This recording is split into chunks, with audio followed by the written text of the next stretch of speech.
वर्ष 2024 जनरल अवेअरनेसची तयारी कशी करावी? सर मागच्या 2 वर्षापासून अभ्यास करतोय, मागच्या 3 वर्षापासून अभ्यास करतोय, सर 4 वर्ष झाले मी अभ्यास करतोय किंवा मागच्या वर्षापासून अभ्यास करतोय. क्वांट मध्ये मार्क पडतात, रिझनिंग मध्ये मला मार्क येतात, इंग्लिश मध्ये मार्क येतात, पण जीए मध्ये मार्क पडत नसल्या कारणाने माझं सिलेक्शन होत नाहीये. कुठेतरी जीए मध्ये मला मार्क कमी पडताय. मग एकंदरीत माझं चुकतं काय? मी खरंच जीएच्या पेपरची अनालिसिस केली का? खरंच दिवसांदिवस जीएचा पेपर पॅटर्न बदलतोय का? बदलता पेपर पॅटर्न कसा येतोय आणि मला जीएची तयारी मी कशी केली पाहिजे, ती सर्व माहिती मी आजच्या या लेक्चर मध्ये सांगणार आहे. आजच्या या व्हिडिओ मध्ये सांगणार आहे खरंच जीएची तयारी कशी केली पाहिजे. मागच्या 6 वर्षापासून 19, 20, 21, 22, 23 आणि 24 मागच्या 5 ते 6 वर्षापासून ईच अँड एव्हरी जनरल अवेअरनेसचा पेपर मी पाहिलेला आहे. ईच अँड एव्हरी पेपर मी पाहिलाय आणि त्याच्यानंतर नेमकं त्या पेपरला काय विचारलं गेलं होतं, कशा प्रकारचा पेपरला प्रश्न विचारले जातात आणि कशा प्रकारचे आपण त्याचे आन्सर दिले पाहिजे, ह्या सगळ्या गोष्टींची अनालिसिस आम्ही केली आहे स्वतः सेंटरला जाऊन, स्वतः एक्झाम देऊन. मग सर खरंच जनरल अवेअरनेसची तयारी कशी करायची आहे ती या व्हिडिओतून आपण शांततेत समजून घेणार आहे. शेवटपर्यंत नक्की बघा, खरंच फायदा होईल. कारण आपण आयुष्यातला मौल्यवान वेळ हा स्पर्धा परीक्षासाठी घालवतोय. आयुष्यातला खूप मौल्यवान वेळ आपण इथं देतोय. मग खरंच आपण थोडी बारीक अनालिसिस केली पाहिजे. खरंच माझं काय चुकतंय, खरंच मी हे केलंय का, आणि एवढं करून मार्क नाही पडले तुम्ही मला सांगा. एवढंही केलं आणि मग मार्क नाही पडले तुम्ही मला सांगा, खरंच मी या गोष्टी केल्याय का? सर पहिला महत्वाचा मुद्दा येतोय, या वर्षभराचा जो विचार केला 2024चा, तर सगळ्या मेन्सच्या exam September, October, November, October, September end ऑक्टोबरला, सप्टेंबर एंड आणि ऑक्टोबरला आहे. तसंच अपकमिंग एक्झाम पाहिलं तर आयडीबीआय सारखी एक्झाम अपकमिंग एक्झाम मध्ये, किंवा एसबीआय क्लिनिकल, एसबीआय पीओ सारखी एक्झाम आहे. बाकीच्या ESIC, UDC, ESIC, MTS, ESIC, डबलएसए अशा भरपूर एक्झाम वर्षभरात होतात, पण मला जीए मध्ये मार्क पडत नाही. मग सर आता जर मी खरंच सप्टेंबर ऑक्टोबर मधले एक्झाम टार्गेट करत असेल, किंवा मी मार्च मधले आयडीबीआय टार्गेट करत असेल, एप्रिल ऑगस्ट मधल्या, एप्रिल मे जून जुलै मधले एक्झाम टार्गेट करत असेल, तर मी काय केले पाहिजे? सगळ्यात महत्वाचा प्रश्न तो, मी काय केले पाहिजे. तर एक मुद्दा लक्षात घ्या, आता तुम्ही एक्झाम दिलेले आहे, तुम्ही नवीन विद्यार्थी नाहीये, तुम्ही एक्झाम दिले आहे, तुम्हाला माहितीये पेपरचा पॅटर्न कसा आहे, तुम्हाला माहितीये पेपरचा पॅटर्न कसा येतोय ना, खरंच आपल्याला शिकवल्या काय जात आहे आणि पेपरचा पॅटर्न कसा येतोय. आपण ते मॅगझिन वाचतोय का? वाचून खरंच ते लक्षात राहत आहे का? मी फक्त मॅगझिन वाचतो, पण खरंच ते मॅगझिन वाचून माझ्या लक्षात राहत आहे का? मी कोणाची तरी व्हिडिओ बघतो, पण खरंच त्या व्हिडिओ मध्ये ते त्या पद्धतीने सांगताय का? पेपरचा पॅटर्न अशा पद्धतीने होतोय की क्वेश्चन जे आपल्याला माहिती आहे ते क्वेश्चन मध्ये, जे आपल्याला माहिती आहे ते क्वेश्चन मध्ये, त्याच्यानंतर वेगळं ऑप्शन, त्याच्यानंतर 3-4 पर्याय आणि यातला बरोबर कोणता किंवा यातला चुकीचा कोणता, हा दिवसांदिवस बदलता पेपर पॅटर्न आहे. डिटेल मध्ये क्वेश्चन विचारतात ते. मग ह्या वाल्या पद्धतीने आपण शिकतोय का किंवा शिकवलं जातंय का, ह्या सगळ्या गोष्टींची मी अनालिसिस केली पाहिजे. आता सगळ्यात महत्वाच्या मुद्द्यावर मी येतो. सगळ्यात महत्वाच्या मुद्द्यावर एकंदरीत आपलं चुकतं काय, how to prepare general awareness for bank exam. सगळ्यात पहिला महत्वाचा मुद्दा, सर आमचं काय चुकलंय आतापर्यंत, काय चुकलंय, नीट शांततेत लक्षात घ्या. आमचं काय चुकलंय? आपण क्वांटिटेटिव्ह ऍप्टिट्यूडची तयारी केली, शून्यातून चालू केलं. खरंच तुम्हाला अपील होतंय का बघा. बेसिक कॅल्क्युलेशन, मग त्याच्यानंतर simplification, approximation, number system, number series, त्याच्यानंतर बेसिक डीआय, मग त्याच्यानंतर तुमचा डबल डायग्राम डीआय, त्याच्यानंतर तुमचे केसनेट डीआय, त्याच्यानंतर तुमचे कमर्शियल मिक्स डीआय या हिशोबाने, आणि त्याच्यानंतर तुमचं कमर्शियल मॅथ. टप्प्याटप्प्याने आम्ही क्वांट शिकलो, त्याची प्रॅक्टिस केली. सेम रिझनिंग पण आम्ही तसंच केलं sir. Blood relation, distance direction, coding decoding, alphanumeric series, syllogism, sitting, puzzle, टप्प्याटप्प्याने गेलो. इंग्लिशचं पण आम्ही तसंच केलं. पण जीएचं आम्ही कधीच तसं केलं नाही, कधीही नाही. आम्ही फक्त हेच केलं, हा व्यक्ती मला हा सोर्स चांगला आहे म्हणून तो वाचतो, मी येड्यासारखा वाचतोय, मला त्यातलं काहीच कळत नाहीये, मी फक्त वाचतोय. अरे तुला खरंच लहानपणापासून हा कधी सब्जेक्ट होता का? सर मला कधीच नव्हता. मग तुला वाचून खरंच कळणार आहे का? नाही. त्याच्या अगोदर कन्सेप्ट क्लिअर करून घ्यावा लागेल. कोणीतरी म्हणतो ह्या सोर्स मधून क्वेश्चन होते, लगेच मी तो सोर्स वाचतो. त्या सोर्स मधून क्वेश्चन होते, मी तो सोर्स वाचतो. पण आउटपुट शून्य, काही मार्क पडत नाही, काहीच नाही. मी माझी त्याच्यात 2 वर्ष घातले, 3 वर्ष घातले, काहींनी 4 वर्ष घातले, काहींनी नाद सोडून घरी निघून गेले. नाच सोडून घरी निघून गेले. मग सर खरंच जनरल अवेअरनेसची तयारी मी कशी केली पाहिजे? मी खरंच शून्यातून शिकलोय का? जसं क्वांट शिकलोय, रिझनिंग शिकलोय, तसंच मला जीए शिकायचंय. एकदा विश्वास ठेवा तुम्ही, तुम्हाला 100% कळेल की जीए पण अशा प्रकारे शिकल्या जातं आणि असे मार्क पडतात. मी बोगस बोलत नाहीये. 1000 पेक्षा जास्त सिलेक्शन प्रत्येक वर्षी देतो. 1000 पेक्षा जास्त ऑफिसर प्रत्येक वर्षी बँकमध्ये असतात. तुम्ही बँकिंग मध्ये पास झालेल्या कोणत्याही विद्यार्थ्यांना विचारून बघा महाराष्ट्रातल्या जीएची तयारी कुठून आणि कशी केली. तर मला पण त्या पद्धतीने करावं लागेल. मला सगळ्यात सुरुवातीला पाहावं लागेल की मागच्या वर्षीचा जीएचा पेपर कसा होता. 2023 general awareness exam pattern MCQ वरचे क्वेश्चन होते का? मी टॉप 100 एमसीक्यू असतो, टॉप 200 एमसीक्यू असतो, टॉप 300, टॉप 400, टॉप 500 किंवा मी एमसीक्यूची 1000 एमसीक्यू असतो. त्यातला काही फायदा होतो का? अजिबात नाही. सर मी मॅगझिन वाचतो, पण तिथं मला जे माहिती आहे ते क्वेश्चन मध्ये ऑप्शन मला कळालेच नाही, म्हणून मला 6-7 मार्क पडले. मग सर यांनी होईल का? नाही. मग सर मी सगळ्यात सुरुवातीला विचार केला पाहिजे 2023 चा पेपर पॅटर्न कसा होता. तर हा तुमच्या पुढे आहे 2023 चा पूर्ण पेपर पॅटर्न. काय ह्या हिशोबाने पेपर असतो बँकिंगचा. या सगळ्या एक्झाम 2023 मध्ये झालेल्या RRB PO, RRB clerk, IBPS PO, IBPS clerk, IDBI JM ची 2दा एक्झाम झाली, आयडीबीआय एक्झिक्युटिव्ह 2दा झाली, आरबीआय असिस्टंट, एसबीआय पीओ ह्या वाल्या, एसबीआय क्लिनिकल अजून बाकी आहे, एसबीआय क्लिनिकलची अजून बाकी आहे. तर ह्या वाल्या एक्झाम झाल्या. सर मी मुद्दामून इथं वेगळा कलर दिलाय, इथं वेगळा कलर दिलाय, इथं वेगळा कलर दिलाय. तर ह्या हिशोबाने सर मला पाहावं लागेल बँकिंगचं वेटेज कम्पॅरेटिव्हली जास्त आहे, गव्हर्नमेंट स्कीमचं वेटेज जास्त आहे आणि नॅशनल इंटरनॅशनलचं वेटेज जास्त आहे. जास्त म्हणायचं झालं तर 80% पेक्षा जास्त वेटेज हे बँकिंग न्यूज, गव्हर्नमेंट स्कीम आणि नॅशनल इंटरनॅशनल न्यूजचं आहे. मग माझा मेन फोकस ह्यावाल्या पार्टवर अगोदर पाहिजे. मग मी अवॉर्ड्स पाहिल, स्पोर्ट्स पाहिल, अपॉइंटमेंट पाहिल, इंडेक्स पाहिल, स्टॅटिक वाला पार्ट पाहिल. कारण हे सगळं मिळून 20% मध्ये विचारलं जातं. 20% म्हणजे काय? जर इथं ह्या एक्झामला 40 मार्काचं जे आहे, फॉर एक्झाम्पल इथं 50 मार्क जे आयबीपीएस क्लर्कला, तर 50 पैकी जवळपास 40 मार्क तुमचे कव्हर होतील बँकिंग वाल्या पार्टवर. मग याचं स्टॅटिक बँकिंग आली, करंट बँकिंग आली, गव्हर्नमेंट स्कीमवर, नॅशनल इंटरनॅशनल न्यूजवर आणि उरलेले 10 मार्क कव्हर होतील बाकीच्या गोष्टीमध्ये. आणि हे आकडे मनाने लिहिले नाही, माझ्याकडे प्रत्येक एक्झामचा पेपर ऍज इट इज आहे ऑप्शन सह. जीए बाय अक्षय चोकेराव टेलिग्राम चॅनलला बघा. ऑप्शन्स जशाच तसे पेपर आहे आणि ही त्याची अनालिसिस आहे. मग सगळ्यात सुरुवातीला मी ह्या गोष्टी लक्षात घेतल्या पाहिजे की बाबांनो कोणत्या टॉपिकला वेटेज जास्त आहे, मी काय वाचतोय. मग मी दुसरं काहीतरी एखादं मॅगझिन वाचतोय, मग मनाला प्रश्न पडतो आपला टाइमपास होतोय का? तर मी म्हणतो हो, आपला टाइमपास होतोय, आपला 100% टाइमपास होतोय. सर हे झालं मी आतापर्यंत केलेल्या चुका, मी आता ह्या पद्धतीने करेन. मी ह्या वर्षी काय केलं पाहिजे? सगळ्यात पहिला महत्वाचा मुद्दा होतो जनरल अवेअरनेस कसं शिकायचं. बेस असतो, बेस स्टॅटिक जीके. आम्हाला सिनियर पोर सांगतात सर हे पेपरला विचारत नाही. अरे तुला बेरजा वजाबाक्यात जर नाही आल्या, तर तुला ऍडिशन सबट्रॅक्शन जर नाही जमली, तर तू क्वेश्चन कसे सोडवणार आहे? कसं तुला कमर्शियल मॅथ जमणार आहे? कसं तुला डीआय जमणार आहे? कसं तुला क्वेश्चन सोडवता येणार आहे? मग जीएचं हे ऍडिशन सबट्रॅक्शन आहे. जीएचा हा बेस आहे. इथं कळलं तुला सीएम गव्हर्नर काय, इथं कळलं तुला कंट्रीचे कॅपिटल काय, इथं कळलं इंटरनॅशनल ऑर्गनायझेशन हेडक्वार्टर काय, इथं कळलं तुमचे डेज काय. आणि कोण म्हटलं विचारत नाही? डेज प्रत्येक एक्झामला असतो, इंटरनॅशनल ऑर्गनायझेशन हेडक्वार्टर प्रत्येक एक्झामला असतं, सीएम गव्हर्नर एक्झामला विचारलं जात नाही असं नाही, पण मला अगोदर माझा बेस क्लिअर पाहिजे.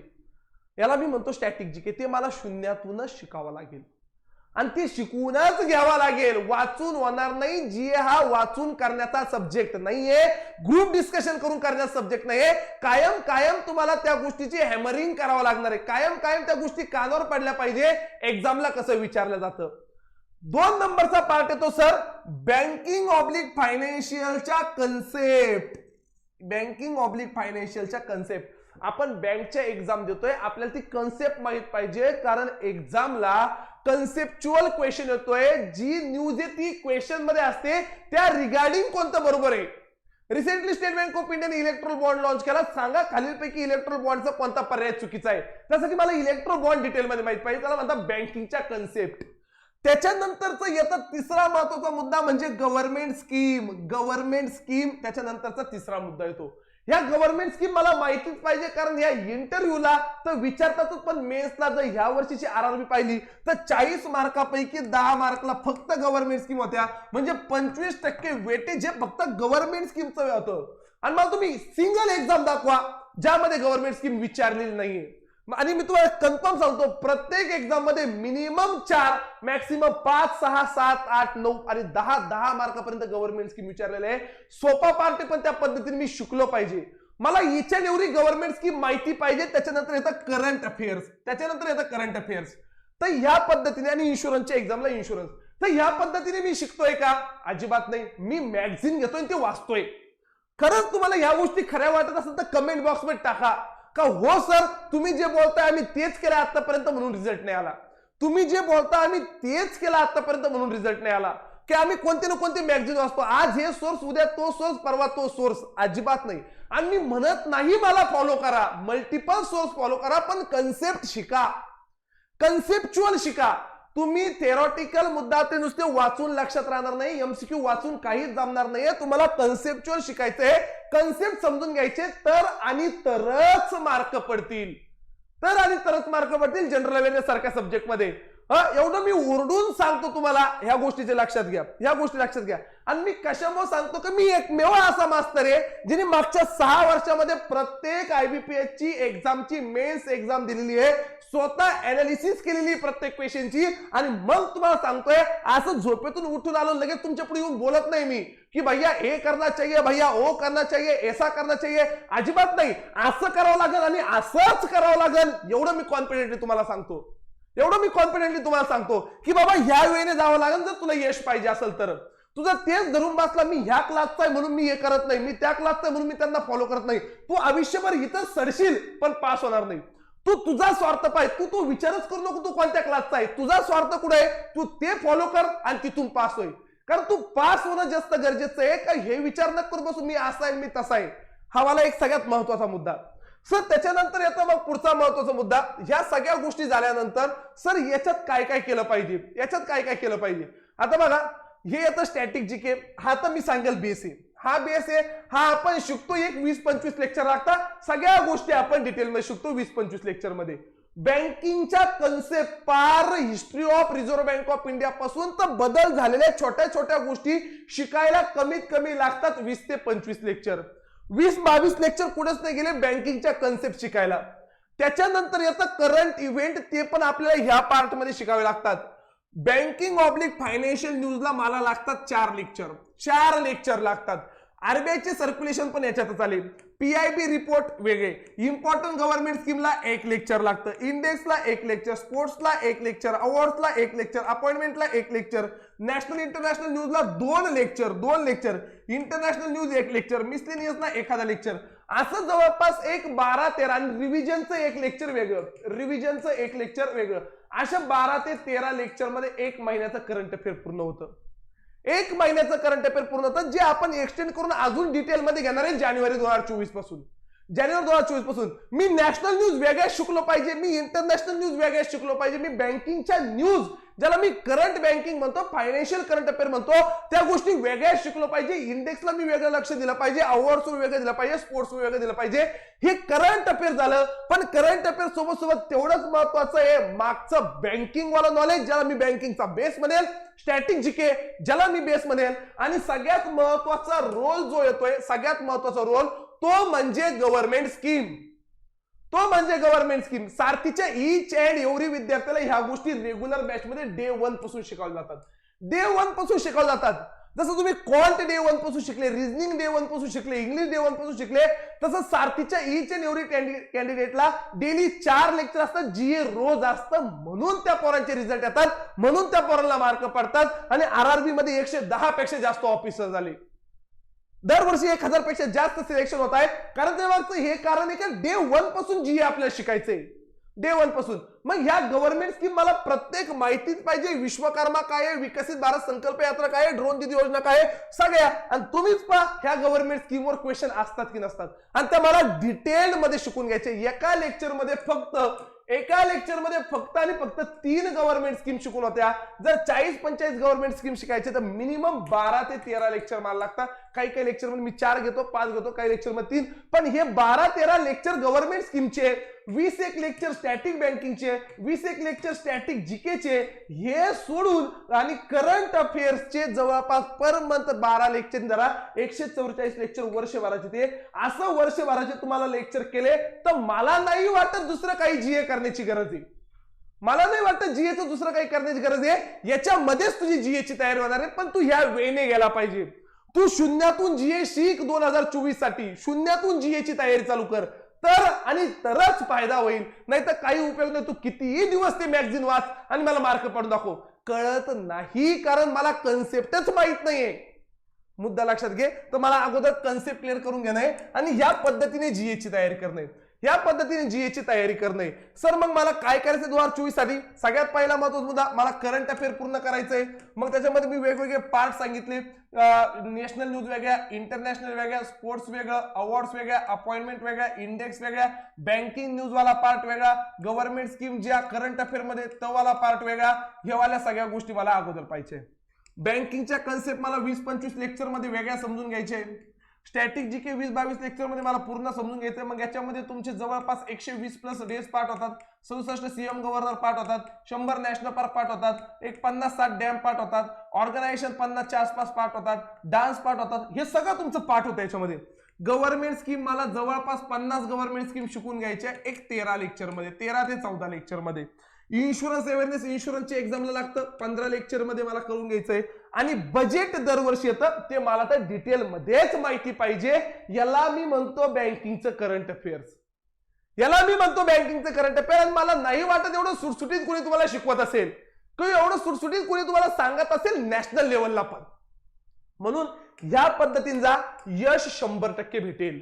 यश 100% भेटेल. सर आम्ही तर सारथियन्स नाहीये किंवा आम्ही सारथीचे जुने विद्यार्थी आहे, तर तुमच्यासाठी जे सारथीचे विद्यार्थी नाही किंवा जे सारथीचे जुने विद्यार्थी आहे, तर तुमच्यासाठी ही वाली एक बॅच आहे. फक्त मला जीएची तयारी करायची. मला क्वांट येतं, रिजनिंग येतं, इंग्लिश येतं. मी काय करू तर तुमच्यासाठी स्पेशल जनरल अवेअरनेस योद्धा, स्पेशल जनरल अवेअरनेस बॅच लक्ष्य 1.0 आहे.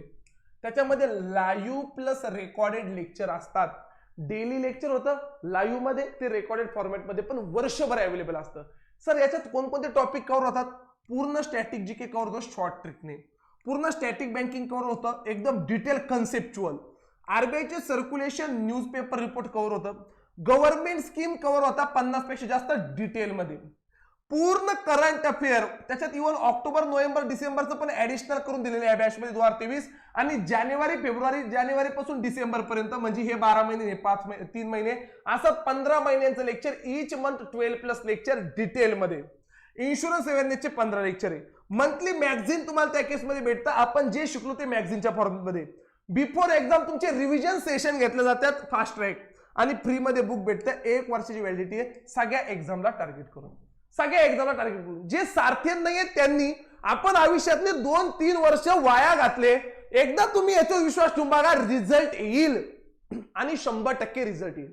100% रिझल्ट येईल. सर ही बॅच कशी परचेस करायची, कुठून परचेस करायची, फीज किती आहे? या बॅचची फीज आहे 3,500 रुपये एका वर्षासाठी नवीन विद्यार्थ्यांसाठी. जर सारथीचे विद्यार्थी असेल, अच्युअर्स 1 to अच्युअर्स 10, व्हिक्टर 1 to व्हिक्टर 10, किंवा मागच्या वर्षी जीएच्या बॅचला अराउंड 3,000 विद्यार्थी होते. योद्धा 1.0, योद्धा 2.0, 3.0, करंट अफेअर्स योद्धा 1.0 किंवा fast track general awareness batch, ह्या बॅचचे विद्यार्थी जर बाय करत असाल तर त्यांनी सारथी 500 नावाचा कुपन कोड टाका, तुम्हाला 3,000 रुपयाला बॅच येईल. जुन्या विद्यार्थ्याला. नवीन विद्यार्थ्याला 3,500 रुपये प्लस इंटरनेट हँडलिंग चार्जेस 3,594 रुपये होता. आणि या विद्यार्थ्याला 3,081 रुपये होता. 3,081 या विद्यार्थ्याला 3,594 ऍपचे चार्जेस वगैरे धरून तुम्हाला पे करावे लागतात. काही प्रॉब्लेम असेल तुम्ही याच्यावर कॉल करू शकता.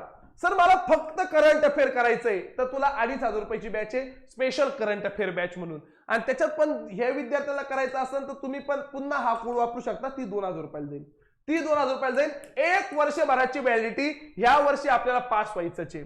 हे मॅगझिन तुम्हाला त्या बॅच मध्ये भेटतील, हे सगळे मॅगझिन तुम्हाला त्या बॅच मध्ये भेटतील. पण मॅगझिन तेव्हाच कळेल जेव्हा तू अभ्यास केलेला आहे.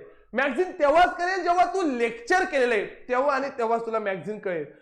स्पेशल जनरल अवेअरनेस बॅच म्हणून लक्ष 1.0 ही वाली बॅच परचेस करू शकता. सारथी एज्युकेशन नावाचं ऍप आहे, ह्याच्या कोर्सेस मध्ये गेलं तर तुम्हाला इथं ती व्हॅल्यू बॅच दिसेल. प्रॉपर ऍड्रेस वगैरे टाकून तुम्ही ती बॅच परचेस करू शकता. आणि आपलं एक टेलिग्राम चॅनल आहे GA बाय अक्षय चोके नावाचं, ते चॅनल जॉईन करायला विसरू नका. भेटूया रेग्युलर लेक्चर मध्ये. जास्तीत जास्त लोकांपर्यंत हा व्हिडिओ पोहोचवा. खूप खूप धन्यवाद.